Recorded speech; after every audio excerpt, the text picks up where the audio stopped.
The first time Adaeze tasted her own blood, she was 7 years old, and the village children had pushed her into a thorn bush for sport. "Stay away from us, shadow girl," they screamed, their voices sharp as the thorns piercing her skin. "Your darkness will cost us all."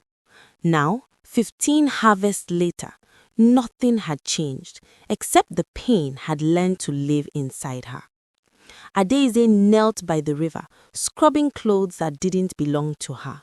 Her hands, dark and strong, moved in rhythm while her mind wandered to places where she was loved. Places that didn't exist. "Move aside, cursed one," Chioma's voice sliced through the morning air. 3 women stood behind her, their lighter skin gleaming with palm oil and pride. "The chief's daughter shouldn't have to breathe the same air as you." Adaeze shifted to the side without a word. Speaking only made it worse.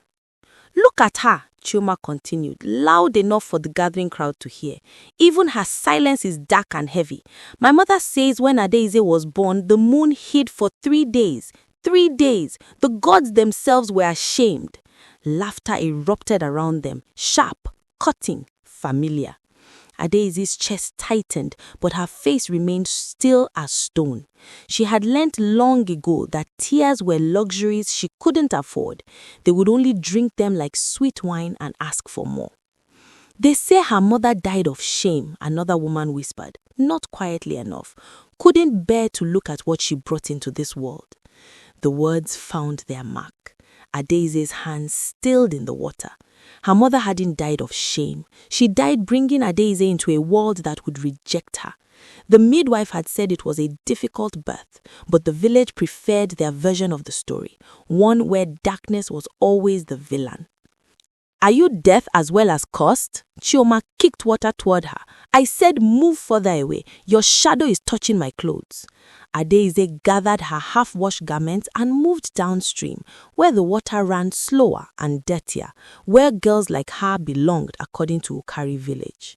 But as she walked away, she heard it, that word that followed her everywhere, whispered like a prayer against evil. Abomination. She squeezed the cloth in her hands until her knuckles ached. The pain was good. It reminded her she was still human, still alive, still here despite everything. What they didn't know, what they couldn't see beyond their cruelty, was that Adaeze carried something more powerful than their hatred. Her grandmother's voice lived in her memory, clear as morning bells. "Child of the deep earth, they will mock what they fear, but when darkness falls, only you will know how to find the light." Adaeze hadn't understood those words then, but she would, very soon. The drums began at dawn, shaking the very earth beneath Ukari village. Boom, boom, boom. "The prince is coming! Prince Obi is coming!" Adaeze looked up from the yam she was peeling, her heart doing something strange in her chest. She had never seen royalty before. No one in Ukari had. Their small village, tucked between the hills and the great forest, was too insignificant for royal visits. But the regional governor had died, and Prince Obi was touring every village in the land to choose a new one. Today, Ukari would host the prince himself. The entire village had transformed overnight. Palm fronds decorated every hut. The village square had been swept until the red earth gleamed. Women wore their finest wrappers, and men had painted their faces with white chalk and camwood. "You," Chief Eze's youngest wife pointed at Adaeze, "go to the back of the crowd. Better yet, stay in your hut. We don't want the prince to see you." The words landed like stones, but Adaeze nodded. She was used to being hidden, like a dirty secret the village kept. But curiosity was a powerful thing. As the royal procession entered the village, warriors with gleaming spears, drummers with talking drums, dancers in masks and feathers, Adaeze watched from behind her grandmother's old hut, hidden but present. Then she saw him, Prince Obi. He was tall, with skin like polished bronze and eyes that seemed to see everything. But it wasn't his appearance that struck her. It was the way he moved, with authority, yes, but also with something else. Weariness, perhaps, or sadness hidden behind a royal smile. The entire village elders prostrated themselves. Chief Eze presented gifts, kola nuts, palm wine, a goat, woven baskets. "Great Prince," Chief Eze declared, his voice booming with false warmth. "Ukari village is honored beyond measure. We are your loyal servants, forever faithful to the kingdom." Adaeze watched the prince's face. For a flicker of a moment, something passed across it.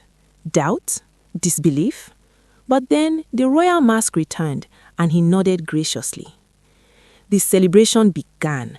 Drums pounded, dancers swelled, and the village's best food was brought out on wide wooden trays. The prince sat under a decorated canopy, surrounded by elders who smiled too widely and spoke too loudly. Adaeze should have left, should have returned to her lonely hut and let the village have its moment of glory. But something held her there, hidden in the shadows. Something her grandmother's voice whispered in her spirit. "Watch carefully, child. Darkness sees what light cannot." And then it happened. The prince lifted the calabash of palm wine to his lips. Before he could drink, Adaeze saw it. A thin, oily shimmer on the surface. A shimmer that didn't belong. Her grandmother had taught her about plants, about healing, about poisons. That shimmer was death. "No!" The word tore from her throat before she could stop it. But the noise of celebration swallowed her voice. The drums were too loud, the singing too joyful. No one heard her. No one except the prince, who paused, the calabash inches from his mouth, and looked directly at where she hid. Their eyes met across the distance. And then he drank. What happens next will leave you speechless. If you want to see how this story unfolds, subscribe now so you don't miss a single moment. The poison walked slowly, like a snake tightening around its prey. At first, no one noticed. The prince continued smiling, continued nodding as Chief Eze droned on about the village's loyalty and prosperity. The dancers span faster, their ankle bells ringing like warnings no one heeded. Then Prince Obi's hand trembled. The calabash slipped from his fingers and shattered on the ground, palm wine spreading across the red earth like spilled blood. "My prince!" His personal guard stepped forward. Prince Obi opened his mouth to speak, but instead of words, he gasped. His eyes went wide, his hands clutched at his throat, and his body convulsed once, twice, before he collapsed from his seat. For a heartbeat, the world stopped. Then chaos exploded. The prince has fallen! Poison! Someone has poisoned the prince!" Screams erupted from every direction. The royal guards surrounded their fallen prince, spears pointed outward at invisible enemies. Women wailed. Men shouted accusations. Chief Eze fell to his knees, his face drained of all color. Adaeze pressed herself against a hot wall, her heart hammering against her ribs. She had tried to warn them. She had seen the poison. But would anyone believe her now? Would they blame her instead? "Bring the healers! Quickly!" The captain of the guard's voice cut through the panic. The village healers rushed forward, 3 old men who claimed to know the ways of medicine and spirits.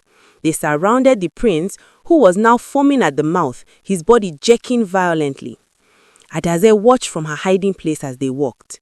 They burned herbs and chanted prayers. They cut small marks in his skin and applied dark pastes. They poured bitter liquids between his lips. Nothing worked. The prince's convulsions grew worse. His skin began to darken, not with the beautiful darkness of Adaze's skin, but with the grey shadow of approaching death. "It's the poison of the king cobra plant," one healer declared, his voice shaking. "Mixed with something else, something I don't recognize." "Can you cure him?" the captain demanded, his hand on his sword. The healer's silence was answer enough. "If the prince dies here," the captain said, his voice deadly quiet. This entire village dies with him. Every man, woman, and child. That is the law. Terror rippled through the crowd like wind through grass. Women clutched their children. Men looked at each other with wild eyes. Chief Eze fell to his knees. "We didn't do this. We are loyal. We would never." "Someone did," the captain interrupted. "And if we cannot save him, it won't matter who." Adaze's hands were shaking. She knew what the poison was. Her grandmother had shown her the king cobra plant, taught her its evil nature, and taught her the antidote. But no one would listen to her. She was Adaeze, the cursed one, the shadow girl, the abomination. If she stepped forward now, they would blame her for the poisoning itself. They would kill her before she could even speak. "We must send for the royal physician," one of the elders suggested. "He's 3 days' journey away. The prince has 3 hours, perhaps less." 3 hours. Adaeze watched as they tried everything. More chants, more herbs, more prayers to gods who seemed deaf to their pleas. The prince's breathing grew shallower. His convulsions slowed, not because he was recovering, but because death was settling over him like a blanket. The sun began to set, painting the sky in shades of blood and fire. "I can help." Adaze's voice was quiet, barely more than a whisper. No one heard her. "I said I can help," louder this time. A few heads turned.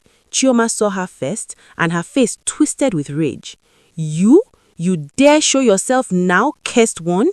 "She probably poisoned him himself," another voice shouted.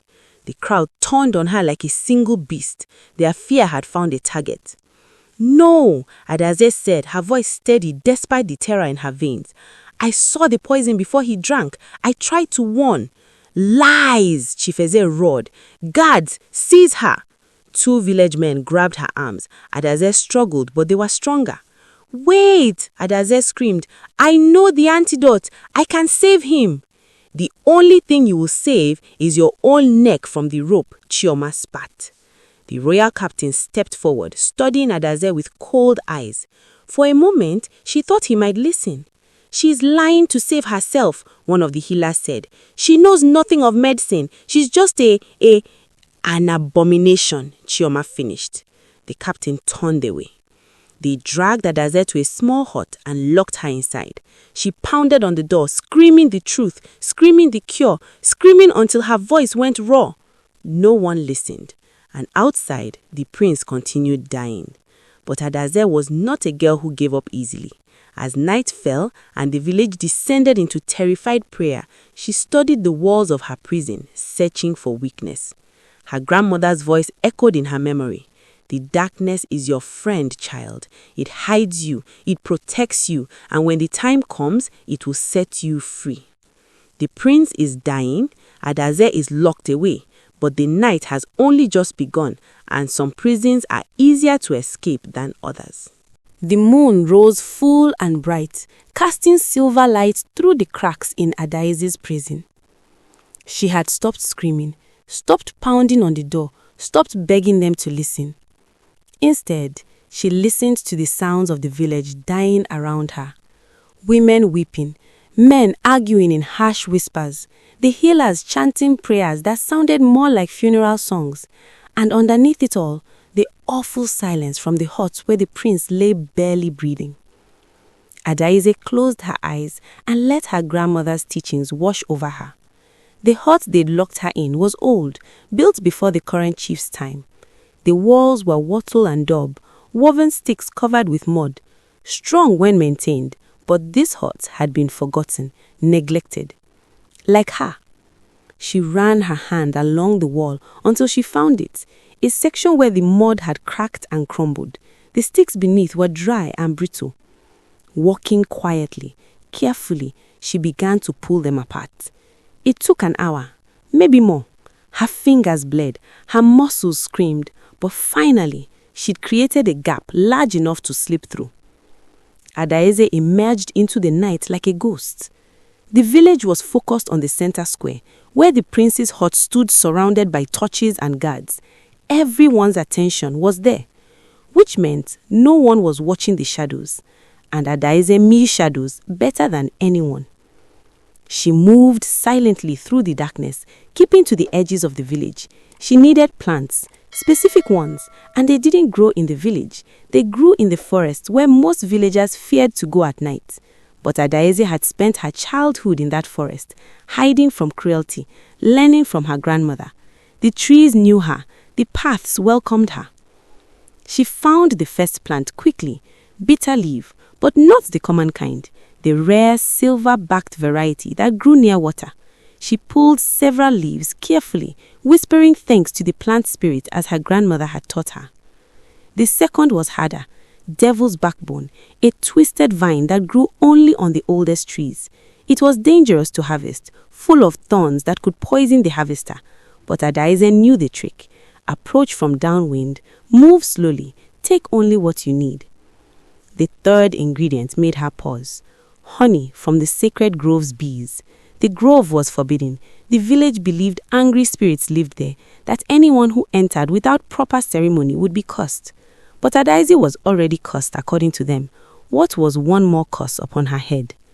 She entered the grove with her heart in her throat. The ancient trees towered above her, their branches blocking out even the moonlight. In the darkness, she heard them, the bees, humming their ancient song. Her grandmother had brought her here once when she was very small. The bees know the difference between fear and respect. Show them respect and they will give you their gift.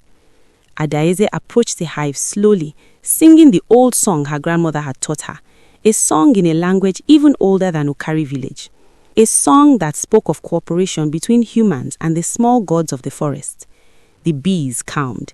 Their humming changed pitch, became almost welcoming. She took only what she needed, a small piece of honeycomb, and left an offering of flowers in return.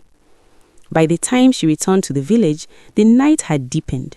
The guards around the prince's hut had multiplied. She could hear the captain's voice, sharp with barely controlled rage. "He's fading. If he dies before dawn, start with the chief, then walk your way down." Adaeze's time was running out. She made her way to the back of the prince's hut, where no guards stood. They were all watching the front entrance, expecting danger to come from the visible paths. They never expected danger or salvation from the shadows. Using her knife, she carefully cut a small opening in the back wall. The wattle gave way easily, silently. She slipped inside. The prince lay on a reed mat, his chest barely rising. In the dim light of a single oil lamp, she could see the grey pallor of his skin, the white foam dried at the corners of his mouth. He was dying. Minutes away, maybe. Adaeze knelt beside him and began to walk. First, the bitter leaf. She chewed it into a paste, mixing it with her saliva, as her grandmother had taught her. Saliva activated the healing properties, made them stronger. She forced his mouth open and rubbed the paste on his gums, his tongue, the inside of his cheeks. Second, the devil's backbone. She crushed it and mixed it with water from her pouch, creating a dark liquid that smelled like earth and rain. She lifted his head and poured it slowly down his throat, massaging his neck to help him swallow. Third, the sacred honey. This she mixed with a powder made from ground baobab bark, the final ingredient which she always carried. She spread this mixture directly above his heart and began to press in rhythm, not too hard, not too soft, the way her grandmother had shown him on a dying bed once long ago. "Breathe," she whispered to the prince. "Breathe and fight. The darkness is trying to take you, but the darkness knows me, and I am telling it, not this one, not tonight." For long minutes, nothing happened. Her arms grew tired. Her hope began to flicker like the oil lamp beside her. Then the prince gasped, a real breath, deep and shuddering. His body convulsed once violently, and black liquid poured from his mouth, the poison purged from his system. Adaeze quickly turned him on his side, letting it flow out. More came, and more, until finally his breathing steadied. The grey faded from his skin, color returned to his lips. He was going to live. Adaeze sat back, exhausted, her whole body trembling. She had done it. Against everything, despite everything, she had saved him. Outside, she heard footsteps approaching. The guards were coming to check on their prince. She had seconds to escape. Adaeze slipped back through the hole she'd made, pulled a piece of cloth over it to hide the opening, and disappeared into the shadows, just as the door to the hut opened and light flooded. From her hiding place, she heard the guard's shocked cry. "Captain! Captain, come quickly! The prince, he's breathing! He's alive!" The prince leaves, but morning is coming, and with it, the moment when Adaeze must decide. Will she stay silent, or will she finally make them see her? Dawn broke over Ukari village like a resurrection. Prince Obi opened his eyes to find himself surrounded by people he didn't remember falling asleep among. His head pounded. His throat burned. His body felt like it had been trampled by elephants. But he was alive. "My prince, thank the gods." Chief Eze's face swam into view, painted with relief and something that looked almost like genuine tears. "We thought we'd lost you." "What happened?" Prince Obi's voice came out as a croak. "Poison, my lord. Someone tried to poison you during the celebration. The captain of his guard helped him sit up, but you survived. It's a miracle." "How?" The prince's eyes were sharp despite his weakness. "You said your healers didn't know the antidote." A moment of silence, too long. "The gods intervened," Chief Eze said finally. "Our prayers were answered. The healers tried a new combination of herbs, and by the grace of the ancestors, it worked." Prince Obi's eyes narrowed. He was young, but he wasn't a fool. "Your healers had given up. I remember that much before I lost consciousness." "Not giving up, my lord, just regrouping, consulting the spirits." Chief Eze's smile was slippery as palm oil. "What matters is that you're alive." Outside the hut, the village had gathered. Word had spread faster than fire. The prince lived, the village was saved, the crisis had passed. But among the celebrating crowd, one person stood apart. Adaeze watched from behind her grandmother's hut, her body aching from the night's work, her heart heavy with knowledge that no one else carried. She had saved him. She had risked everything to pull the prince back from death's door. And now they were lying, taking credit, pretending their prayers and incompetence had somehow worked a miracle. "Did you hear?" Chioma's voice carried across the compound. "Our healers saved the prince. Ukari village's medicine is powerful indeed." "The chief's wisdom in selecting our healers has been proven indeed. We are blessed in our leadership."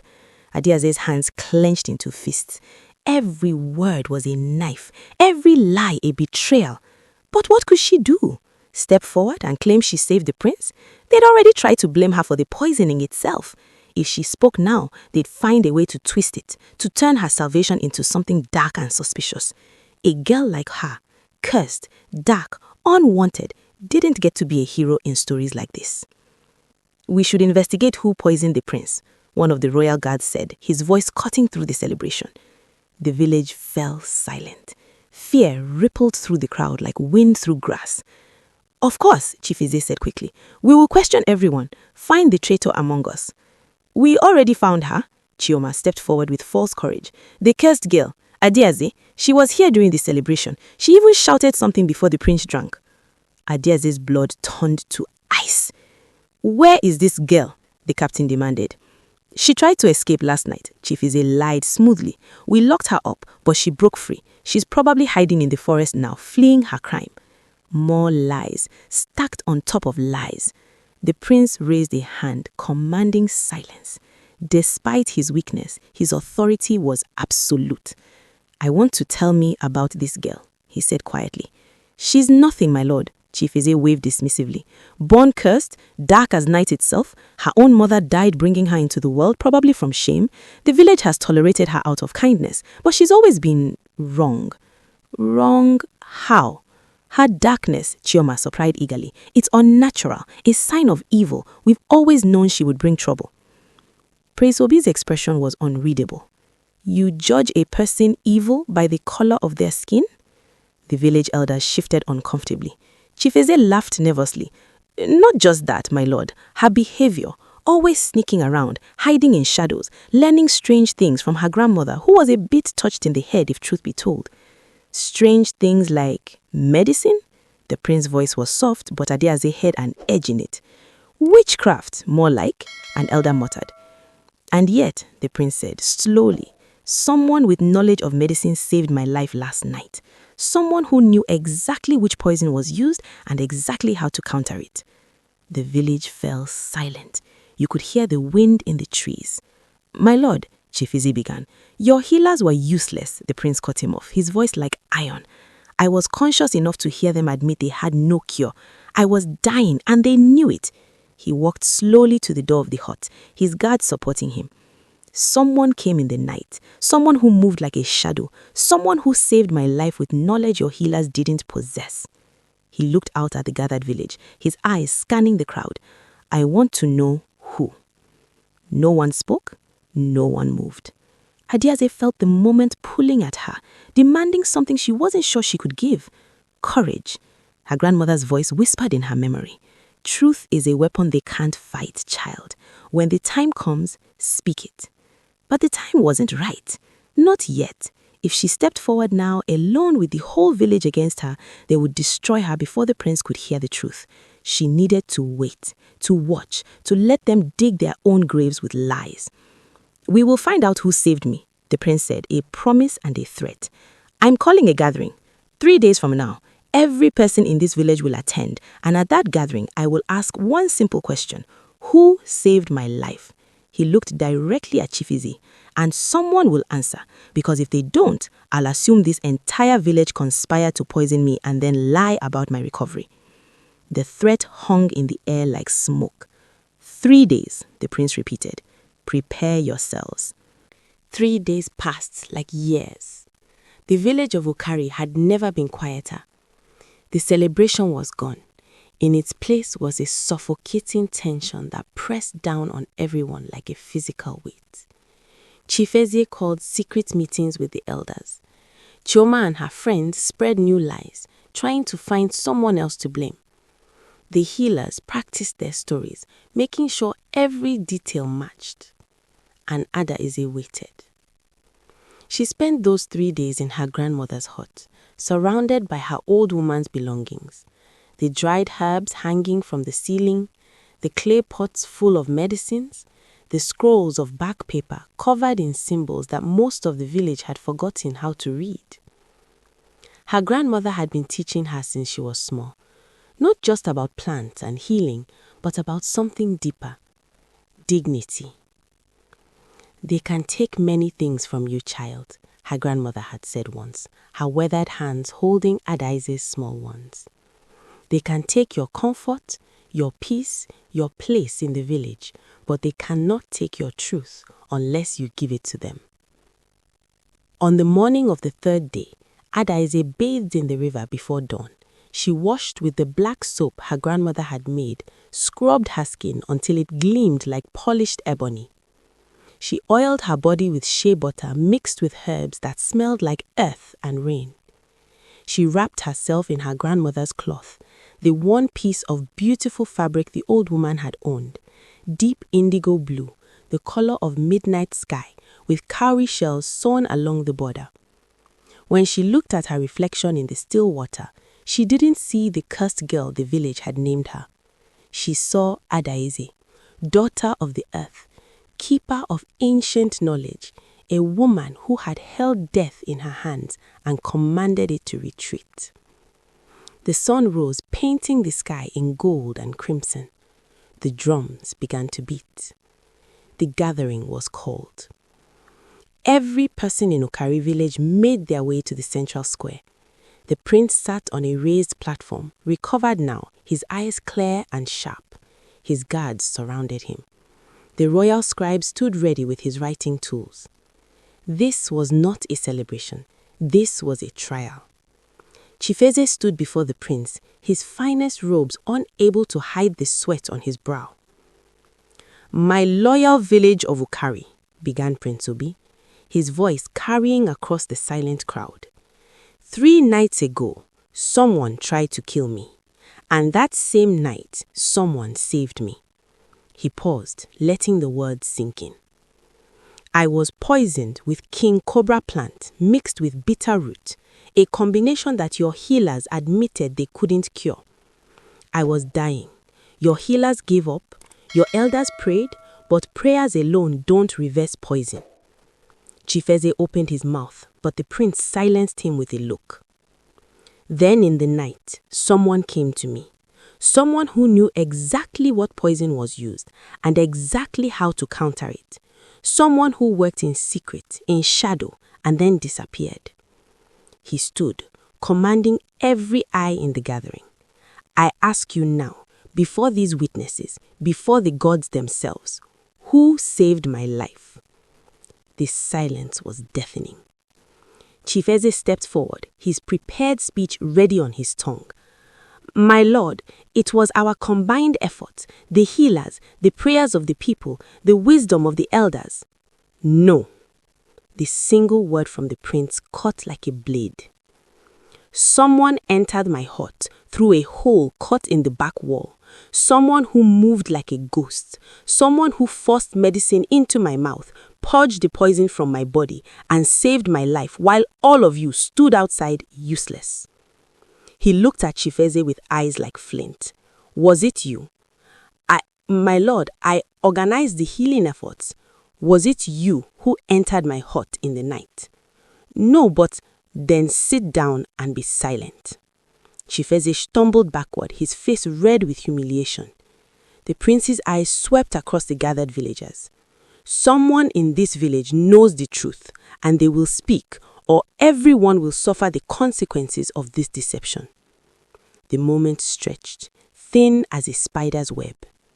And then Adaeze stepped forward. She walked through the crowd, and people moved away from her like she carried fire in her hands. Their faces showed shock, fear, disgust, all the familiar expressions she'd seen her whole life. But for the first time, she didn't lower her eyes. She walked with her head high, her grandmother's cloth flowing behind her like royal robes, her dark skin gleaming in the morning sun. She walked until she stood before the prince, and then she knelt, not in submission, but in respect. I saved your life, my lord, she said, her voice clear and steady. The crowd exploded in protest. Lies. The cursed one seeks attention. She probably poisoned him first. Prince Obi raised his hand and silence fell again. Tell me everything, he commanded. So, Adaeze told the truth. She told about seeing the poison on the calabash before he drank. She told about trying to warn them, about being ignored. She told about being locked up, blamed, accused. She told about escaping in the night, gathering the plants, entering his hut through the back wall. She described every step of the cure, every ingredient, every action. And as she spoke, the prince's face grew darker. You, he pointed at the head healer, is what she describes accurate? The old man hesitated, then nodded slowly. Yes, my lord, that combination, it would work. I didn't know it, but it would work. And you, the prince turned to his captain, examine the back wall of the hut where I slept. The captain returned moments later, holding a piece of cloth. There's a hole, my lord, recently cut. This was covering it. Prince Obi turned back to Adaeze. Why didn't you come forward sooner? Because, my lord, Adaeze said quietly, in this village, a girl who looks like me is never believed. Even now, they think I'm lying. She is, Chioma shouted. She probably learned those details from someone else. Silence! The prince's roar shook the very ground. He stood and walked down from his platform, coming to stand directly before Adaeze. Look at me, he commanded. She raised her eyes to his. Tell me why you saved me. When this village has treated you with such cruelty, why risk your life to save mine? Adaeze took a breath. This was the moment, the truth that mattered more than all the others. Because my conscience would not allow me to watch a man die when I had the power to save him. Not because you are a prince, not because this village deserved it, but because letting you die would have made me as dark inside as they claim I am outside." She stood, facing him eye to eye. "I saved you because I choose who I am, and I choose to be someone who values life, even when life hasn't valued me." The prince stared at her for a long moment. Then he turned to face the village. This woman you called cursed, this woman you mocked and rejected and blamed, this woman saved your prince's life. While you prayed and panicked and lied, she acted." His voice grew colder. "And then you tried to take credit for her work. You lied to your prince. You attempted to claim rewards for deeds you didn't do." He pointed at Chief Eze. "You are removed from your position, effective immediately. You are no longer chief of this village." "My lord," Chief Eze fell to his knees. "Please, You are a coward and a liar. Your position is forfeit." The prince turned to the elders. "You all knew she was locked up falsely. You all participated in the lies. For this, you will pay reparations to this woman from your own wealth." He faced Chioma and the other women who had tormented Adaeze. "You called her cursed. You called her darkness, but she has proven to have more light in her than all of you combined." Finally, he turned back to Adaeze. "You saved my life. Custom demands I reward you. Name what you wish, and if it's within my power, it's yours." The village held its breath. Everyone knew what a royal reward could mean. Wealth, position, marriage even. Adaeze looked at the prince. Then she looked at the village, at Chief Eze kneeling in the dirt, at Chioma's shocked face, at all the people who had made her life a living nightmare. She could ask for anything. She could destroy them all. Instead, she spoke the words that had been forming in her heart. "I want nothing from you, my lord. I didn't save you for a reward." She turned to face the village, her voice carrying to every corner of the square. "I want you all to remember this day. Remember that the girl you called cursed, the girl you called darkness, the girl you treated as less than human, she saved you all from the prince's justice. Not because you deserved it, but because she chose to." She looked at Chioma. "You said my darkness would curse you, but it saved you." She looked at Chief Eze. "You said I was nothing, but your nothing was worth more than all your somethings combined." She looked at the elders, the healers, the villagers who made every day of her life painful. "I'm leaving Ukari village. I'm taking my grandmother's knowledge and my dignity, and I'm walking away from you. Not because you are driving me out, but because I choose to go." She turned back to the prince. "If you wish to reward me, my lord, I ask only this. Let the story of what happened here be told truthfully. Let it be known that beauty and worth aren't found in the color of skin, but in the content of character." The prince nodded slowly, a smile touching his lips. "You are wiser than many twice your age. It will be done." Adaeze bowed one final time, then turned and walked away. She walked through the silent crowd, past the people who had tormented her, past the hut where she'd grown up alone, past the river where she'd been pushed and mocked. She walked until she reached the edge of the village where the forest began. There, she stopped and looked back one last time. The village of Ukari sat in the morning sun, smaller than it had ever seemed before. The people looked like what they were, frightened, ashamed, exposed in their cruelty.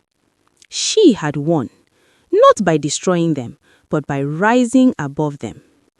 Adaeze turned towards the forest, towards the unknown future ahead, and smiled.